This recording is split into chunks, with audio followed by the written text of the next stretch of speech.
BJP आने वाले संसद के सत्र में एफडीआई रिटेल का पूरा विरोध करेगी।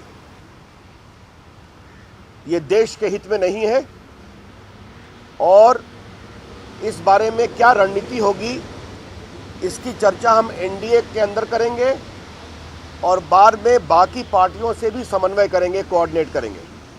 लेकिन जो सदन के अंदर नवंबर 2011 में तत्कालीन वित्त मंत्री ने लोकसभा में और श्री आनंद शर्मा वाणिज्य मंत्री ने राज्यसभा में आश्वासन दिया था, उसका उल्लंघन करके बिना चर्चा करके जो एफडीआई लाया गया, इसका हम पूरा विरोध करेंगे। The BJP will strongly oppose the FDI retail in the parliament when it commences its proceeding on November 21. The strategy for opposition shall be determined within the NDA and there shall also be coordination with those political parties which are opposed to FDI in retail.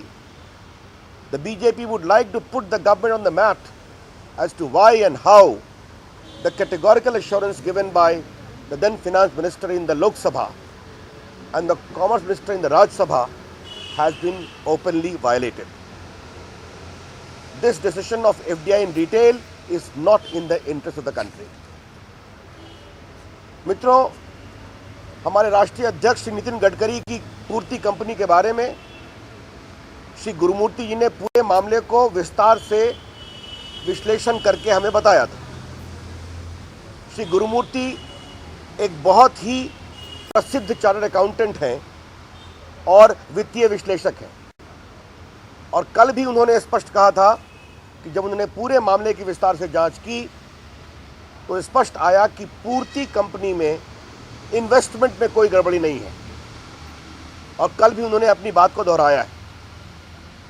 जहां तक हमारे राष्ट्रीय अध्यक्ष नितिन गडकरी जी का सवाल है, वो एक सोशल एंटरप्रेन्योर हैं और विदर्भ क्षेत्र में महाराष्ट्र के जहां पर इतनी बड़ी संख्या में किसानों ने आत्महत्या की, वहां पर किसानों के विकास के लिए उन्होंने कार्यक्रम चलाए, शुगर फैक्ट्रियां लगाई जो कांग्रेस के ज़माने में कोई सफल नहीं हो सकी और आज किसानों को गन्ना का उस इलाके में अच्छा मूल्य मिल रहा है और उनका विकास हो रहा है।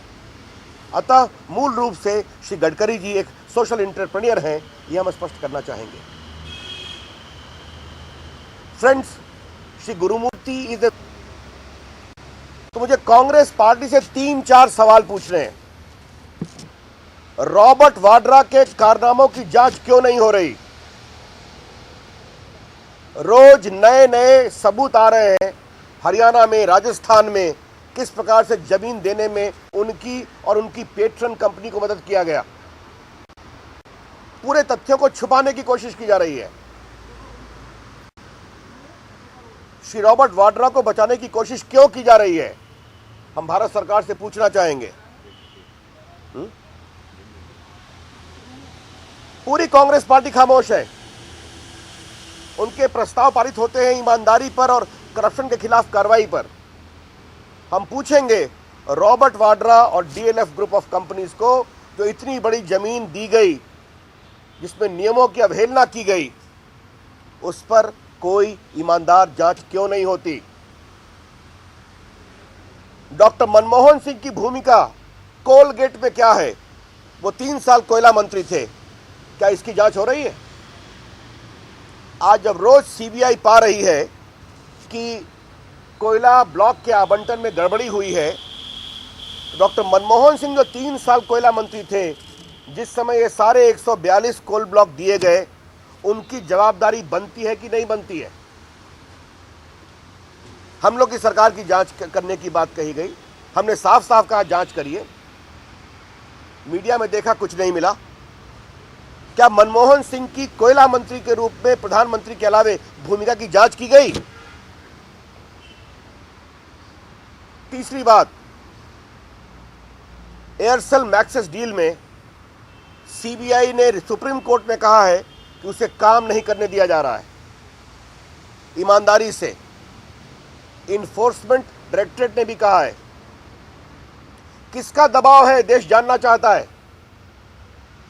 2G की जांच सुप्रीम कोर्ट के निर्देशन में हो रही है।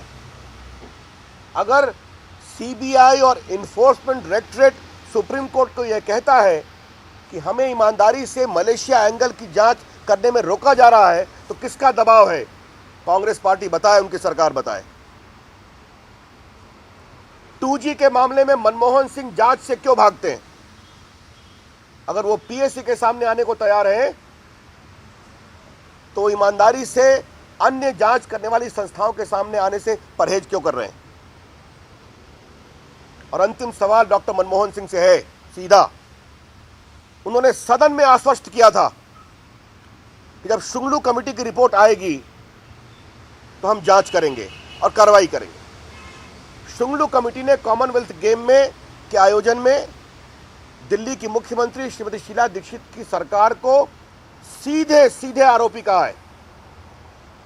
बताएं मनमोहन सिंह, क्या कार्रवाई हुई है? कांग्रेस पार्टी कुछ नहीं बोलती इन सारे घपलों पर, और देश को ईमानदारी के बारे में नई दिशा देने का दावा करती है। ये बिल्कुल खोखला है, बीजेपी इसकी भर्त्सना करती है। हमने अपनी उनकी टिप्पणी पर कुछ नहीं कहना है। हमने स्पष्ट रूप से कह दिया जो मैं कल कहा था पूर्ति के बारे में। और एक बात और है, मैंने सुना है दिग्विजय सिंह की जांच की बात हुई है कोर्ट के द्वारा। दिग्विजय सिंह उस जांच के बारे में कभी कुछ क्यों नहीं बोलते? जो बहुत गड़बड़ी हुई है, इस पर कोर्ट ने सीबीआई जांच की सिफारिश की है। I have already explain to you that in the NDA will take a call. Most of the NDA allies are almost complete are there, but the strategy of opposition shall be determined first in the NDA, and thereafter we'll have a consultation surely with all those political parties which are opposed to FDI undertaking. I think the day before yesterday I have already commented very strongly that the timing and the manner of this whole talk of multi-member CAG is nothing but a direct fallout because of the severe embarrassment the UPA government has faced on account of many reports of the CAG in 2G, in Colgate, in the airport privatization, which has rattled this government.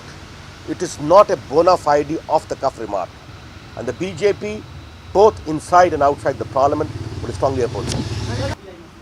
मैंने आपसे पहले ही कहा कि ये एक संसदीय रणनीति का सवाल है।